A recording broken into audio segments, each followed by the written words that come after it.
I remember through LaunchVic we had Andrew Hyde come out here, when we were sort of launching the digital base, and he spoke not only to the startups out here but also to the young people who are in our youth-based program, and really talked about being radically inclusive. And I think that that's something we've been able to do really well here.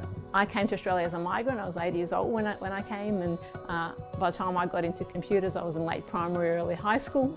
And I remember sort of having this amazing impact on my life, and that was a number of years ago. Computers were just kind of being popular in the home environment.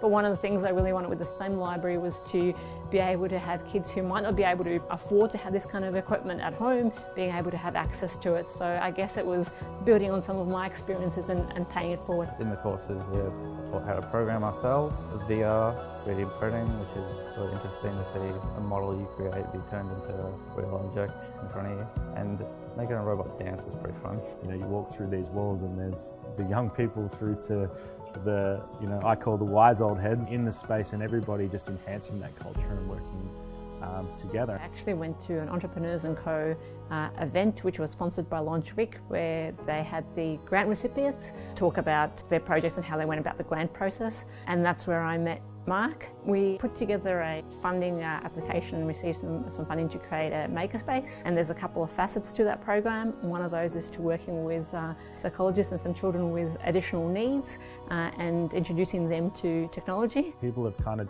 started to wake up to what's happening in this area. We've got 1 million people moving into paddocks around us as we speak. Having access to just that digital technology gives us a digital edge that many small businesses don't get to have, because the equipment can be so expensive. We're actually in the process of testing how we deliver VR and 360 video services.